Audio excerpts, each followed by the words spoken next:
que devemos nos preocupar vem muito mais dessa curva, e não realmente dos impactos que nós já estamos vendo acontecer. Vem do fato que essa curva não inflexiona, ela continua tendo aquela trajetória crescente, e é preocupante que dos anos 2000 para frente, essa taxa aqui, pode ver que a inclinação dessa curva aqui mudou, está muito mais rápido. A crise global em 2008 2009, em vez de aumentar 3,5% por ano o CO2, aumentou 2%. Diminuiu a taxa de aumento, mas ainda assim aumentou. É essa a grande preocupação, e ninguém, essa é o que a gente chamaria de inércia institucional. Eu mostrei, falei da inércia, o gás carbônico tem um tempo muito grande de residência na atmosfera, essa inércia física. O oceano demora milhares de anos para se ajustar, inércia física. E essa é inércia institucional. A gente já não consegue ter ação nenhuma na inércia física. Nós poderíamos ter uma ação em vencer a inércia institucional, mas não estamos vendo isso com muita clareza. Essa é a principal razão da minha preocupação. Próximo. A gente pode fazer as contas, ó. 2 graus o IPCC recomendou e a Convenção Climática adotou. 2 graus seria não um nirvana, 2 graus tem inúmeros impactos. Como eu falei para você, com 2 graus de aumento da temperatura, em 3 mil anos, o nível do mar subiria entre 1 e 3 metros. Com 2 graus. Mas vamos dizer que seja o possível hoje, se a gente marcasse como meta 2 graus. A gente pode fazer a conta ao contrário. Os 2 graus, quanto que eles representam? A gente descobriu esse jargão aqui, forçamento radiativo, é quanto que isso representa de energia do efeito estufa adicional chegando na superfície. Aí a gente pode fazer a conta ao contrário, quanto seria a concentração do gás carbônico, dos gases do efeito estufa, todos. E esse seria o limite máximo. E para a gente chegar nesse limite máximo, quanto que a gente poderia emitir? 500 milhões de toneladas de carbono. Então, essa seria a cota planetária de emissão. Não poderíamos passar dessa cota. A gente pode escolher como emitir. Nós estamos emitindo 10 por ano, 10 bilhões. Podia emitir 50 anos, 10 bilhões e acabou a cota. Ou poderíamos ir reduzindo. Só que as emissões estão aumentando.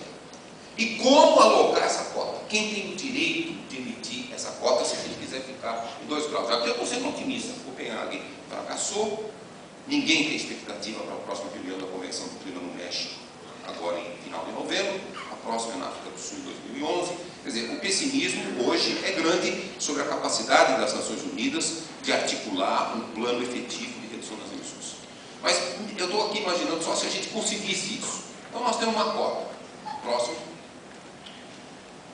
Para nós termos uma chance com 50% de probabilidade, essa curva verde aqui, de não passar 2 graus, a gente teria que ter esta trajetória de emissões. Veja bem, nós estamos aqui em 10 bilhões.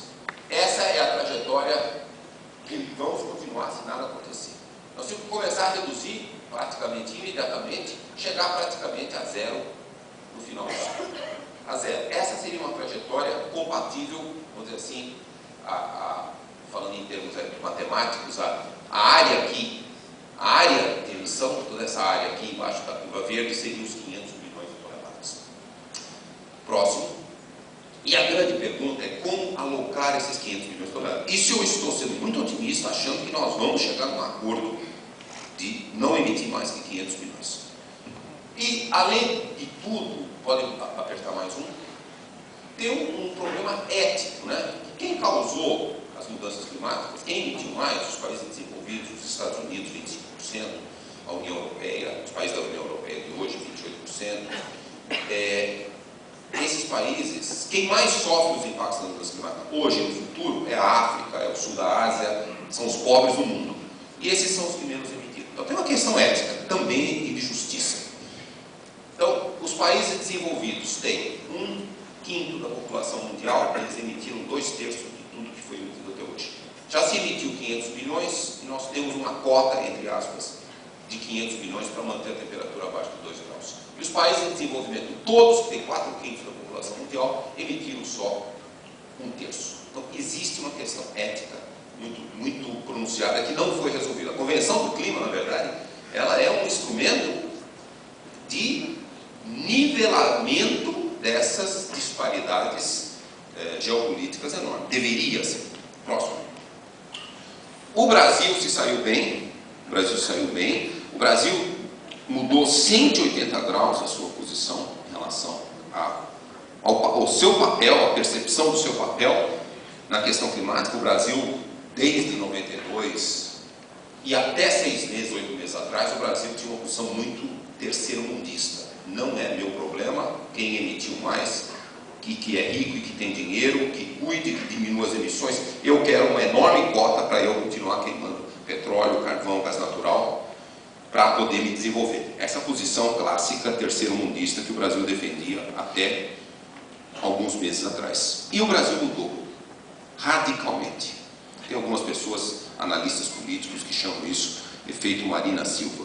Não sei. Pode ser, mas que seja, se for, ótimo. O fato é que eu estava em Copenhague, aliás, eu vi na televisão esse pronunciamento do presidente Lula no último dia da convenção, e foi um dos melhores pronunciamentos, que mais arrancou aplausos. E o Brasil mudou. O Brasil hoje,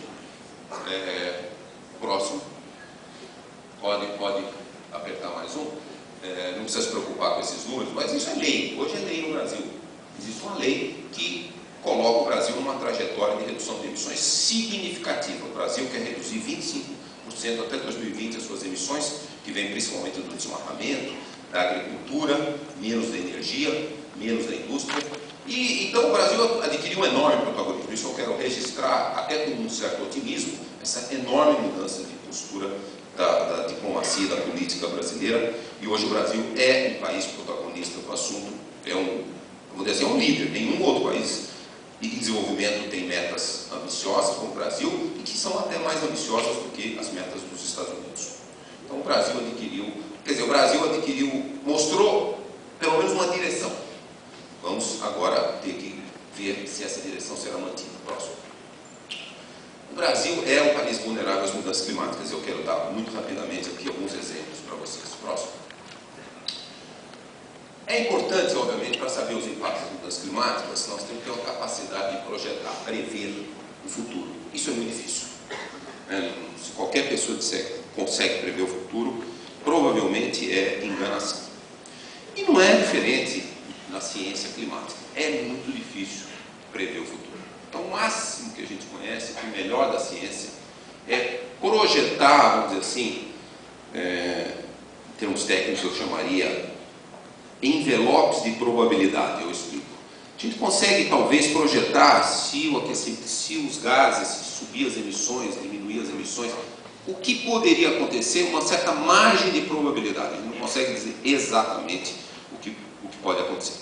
A nossa capacidade ela é ainda limitada, e também há uma certa limitação intrínseca em ver o futuro a muito longo prazo. O sistema terrestre ele é muito complexo, ele admite muitas trajetórias e é muito difícil conseguir saber qual de fato vai acontecer. Então nós conseguimos ver uma coisa um pouco nebulosa, mas isso é o melhor que a ciência pode oferecer. Para isso nós precisamos pelo menos ter algumas estimativas do que pode ocorrer. E o meu instituto tem se dedicado a isso por muitos anos, e nós já temos capacidade de projetar um pouco, a gente chama projeção, não chama previsão. Projeção, projetar o que pode acontecer. E isso aqui são alguns desses cenários de porcentagem de aumento ou diminuição de chuvas lá para o final do século. Esses números aqui é jargão do IPCC. A2 significa um mundo com muitas emissões, aquela curva vermelha que eu mostrei, 4 graus mais quente no final do século. Esse é um mundo um pouco mais sustentável, com menos emissões. Isso é chuva, isso aqui é temperatura. Eu vou me concentrar mais nesse mundo de altas emissões, por economia de tempo e porque hoje realmente a trajetória que hoje nós estamos montadas em cima dela. Mas, obviamente, nós desejamos que a gente vá para esse mundo ou até menos. Mas no mundo de altas emissões, nós estamos falando de aumentos de temperatura no Brasil no final do século entre 3, 5, 6 graus, até mais do que a média global. A média global, quando fala média global é 4, é porque a média global é com os oceanos aquecem mais devagar. Então, se a média global é 4, a média nos continentes vai ser mais que 4. Então é um grande aumento de temperatura. É uma diferença quase que entre a temperatura média de Gramado e Porto Alegre. Quase que uma tropicalização imensa do clima do planeta. E também, em cenários de chuva são muito mais difíceis, apesar que a água é essencial.